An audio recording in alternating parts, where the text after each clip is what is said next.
Oi, pessoal, que vai fazer recurso para a prova discursiva da Prefeitura de Betim, né? Eu tenho aqui uma das provas que foi aplicada e nós temos exatamente, eu vou explicar para vocês como que vocês podem proceder, por quê? Uma vez que lá no turma de redação a gente não consegue atender todo mundo, tá? Exatamente na sua urgência e a sua necessidade. E o tempo é curto, vocês sabem que esse prazo recursal ele finda-se exatamente no dia 14, às 23h59, então eu vou explicar alguns detalhes que podem ajudar a vocês que de repente estão sem a condição financeira, ou mesmo sem condição financeira, ou mesmo queira fazer seus recursos, mesmo quando a gente nega recursos, tá certo? Eu vou explicar. É que lá no turma a gente faz uma peneira, não é, daqueles textos que a gente acha que tem alguma chance de provimento. Aqueles que a gente considera que não tem chance, a gente lamenta, faz o reembolso do aluno e não fica com o texto recursal. Deixa para que o aluno mesmo possa proceder. Então, quer dizer, você não é impossibilitado de recorrer, tá? É a gente que às vezes não faz o recurso quando a gente nota que não cabe, a gente prefere ser honesto. Então vamos lá. Atenção, primeira questão que você tem que levar em conta é o seguinte, é o porquê do seu recurso. O que você precisa ter em mente? O seguinte, ó, vamos lá. Primeiro, são 3 situações. Você passou? Ah, passei, estou dentro das vagas. Ótimo, recorra. Por quê? Porque, principalmente se você ficou mal classificado.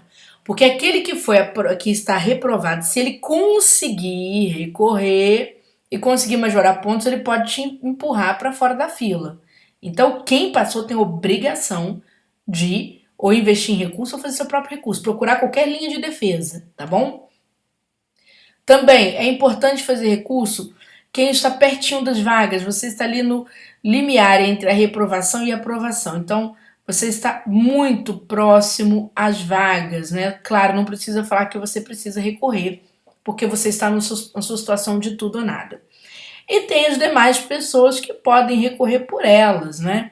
Considerando as chances de nomeação, as chances de convocação, o prazo de validade do concurso. Então você pode se reposicionar na fila de uma forma melhor. Então a primeira coisa que você tem que saber é exatamente onde você está na fila do concurso público. Ah, não só uma classificação. Gente, na internet está lotado de sites que fazem aqueles rankings para saber como que as pessoas estão. Tem esses grupos de pessoas que sempre dão mais ou menos a posição em que eles estão no concurso público. Então, de alguma forma, você vai ter essa informação. Tá bom? Outra questão que você precisa considerar, né? Vamos lá, no seu caso ainda. Bom, passou essa questão, você precisa saber sobre o teor do recurso, o que você vai levar para o recurso. Qual é o cerne da sua argumentação, não é? Então eu vou dar uma dica, que é o que acontece, e depois eu vou provar para vocês que isso acontece bastante.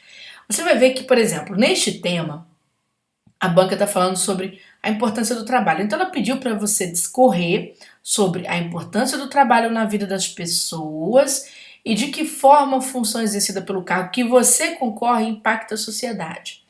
Bom, vamos lá. Perceba que a banca fez 2 questionamentos, assim, aliás, ela não questionou.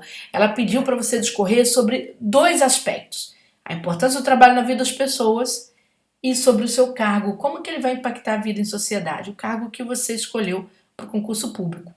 E a banca diz para você selecionar fatos, criar argumentos próprios, né? E também aproveitar alguma coisa do texto de apoio, relacionar de modo coeso, coerente, etc. Bom, mas aproveitar argumentos do texto de apoio não é copiar o trecho, né? Os trechos do texto. Você pode copiar a ideia, contrapor, ou mesmo concordar com aquelas ideias que estão no texto. Enfim, o que é muito comum, eu mostro para vocês, é esta parte aqui, ó.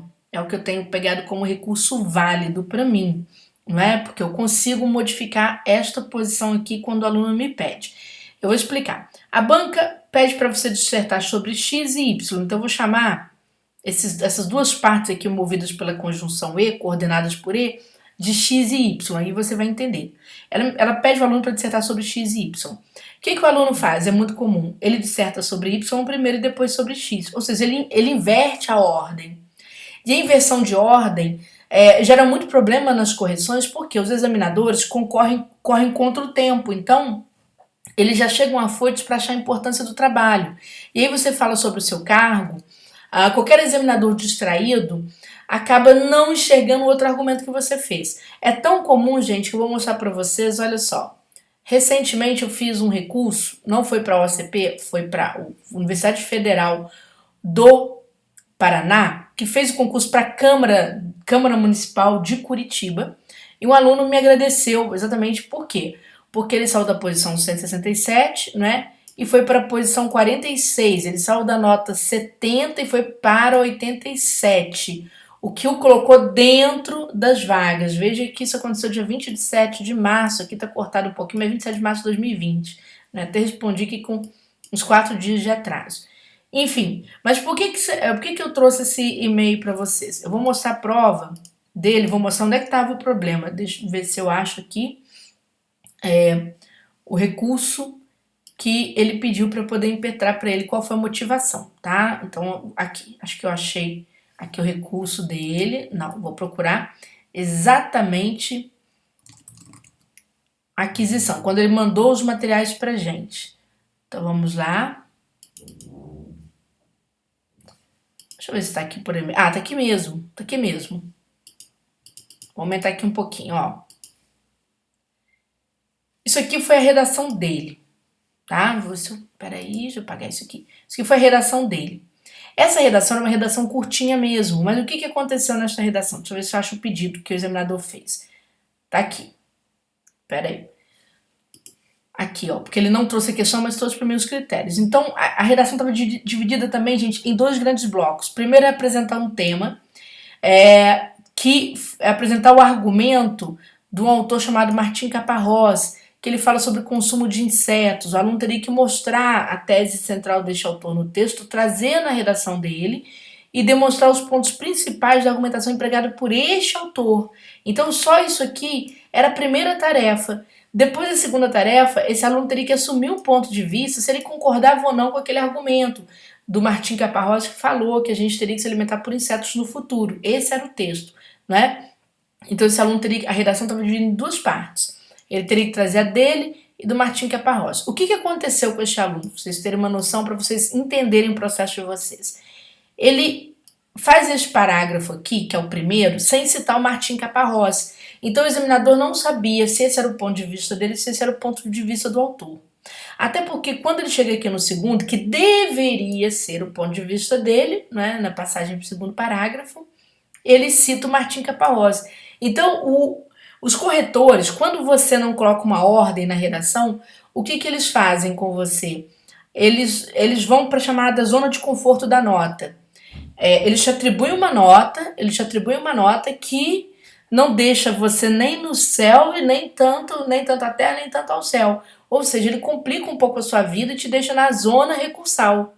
Para quê? Para que você comprove exatamente onde estão os itens contra os quais os itens que você vai utilizar para você recorrer contra a nota discursiva, tá? Então foi isso basicamente que eu fiz. Eu tive que pegar a redação desse menino e mostrar linha a linha onde estava essa passagem. E naturalmente isso vai acontecer e vai fazer com que vocês percam pontos, né? Que a gente tem reparado tem sido um aspecto comum no material que nós já recebemos, no item 1, tá certo? Os alunos perderam ponto, tá? Na coesão sequencial, chamada também coerência progressiva, porque o examinador não vê, não enxerga essa ideia progressiva, essa ideia de organização, então ele vem aqui e penaliza, tá certo? O seu texto, tá? E na parte também da argumentação, de certo modo, da informatividade, porque se ele corrigir muitas pressas, alguma parte ele deixa de valorizar em alguma parte daquela questão, tá? Bom, vamos lá. Então, Júnior, eu quero então montar um recurso. Como é que você acha que eu devo fazer? Gente, vocês forem fazer por conta própria, o recurso tem que ser objetivo, preciso, tá certo? E você tem que falar exatamente quantos pontos o examinador está te devendo e por que está te devendo. O importante é que, na introdução, que você mencione os itens, né, em que você perdeu ponto, tá? E, ao mencionar o item, demonstre que você cumpriu. Isso é muito importante, tá certo? Então, você faz a demonstração que você cumpriu. Em que pessoa eu escrevo meu recurso? A pessoa que você quiser, em primeira, segunda, primeira do plural, primeira do singular, em terceira, né? Eu gosto de fazer em terceira porque impessoaliza. Lembrando que você não deve colocar nome, deve apenas se referir ao examinador pedindo a majoração de pontos, né? O aumento da nota, por exemplo, em atendimento ao tema, porque você vai demonstrar que atendeu as duas partes do tema, certo? Nos argumentos seguintes. E aí, na hora que você vai desenvolver o texto, você mostra o quê? Que você desenvolveu o tema, tal parte do tema entre as linhas tal, tal e tal, tem que reproduzir, tá? E depois entre as linhas tal. E conclua reforçando o seu pedido de majoração. Se você tirou 2, naturalmente você vai pedir para aumentar aqui a nota em 4, tá bom? E naturalmente você tem que falar qual vai ser o efeito sobre a nota final. É importante também que você fale. Por quê? Examinador recursal costuma ser preguiçoso, né? E aí é bom que você já deixe a conta toda pronta para ele. Perfeito? Bom, espero ter te ajudado. Se você ainda estiver procurando, a gente ainda está na fase de apuro, a gente ainda não está fazendo recurso hoje. No turma de redação, a gente faz o apuro todo primeiro no primeiro dia, né, das redações que vão ficar. Né, nós vamos desenvolver apenas 10 recursos e já apuramos, ainda tem algumas vagas porque a gente já dispensou algumas, tá bom? Então, se você quiser, entre no site do Turma de Redação. O valor do recurso ele é dividido em até 10 vezes, né? Ou em até 3 vezes sem juros e tal, para você. E mande já o seu material pra gente. Tem gente que entra e fica esperando o dia raiar. Não, tem que entrar e já mandar o material. Converse conosco, veja o que você achou da sua discursiva. Isso é muito importante. Mesmo não sendo feito comigo, Júnior, você pode, quando você vai recorrer, é muito importante você conversar com o professor sobre a sua situação. Ah, eu acho que estou na posição X, se eu ganhar mais tantos pontos eu consigo. Porque, gente, quanto mais enxuto é o recurso, isso o aluno às vezes não entende, a gente fala isso para ele. O aluno acha que recurso tem que ser texto extenso, não. Quanto mais enxuto, mais preciso é o recurso, mais operacional ele é e mais efetivo ele é, tá bom? Então, um beijo grande para vocês, sucesso nessa temporada e mais essa fase do concurso de vocês.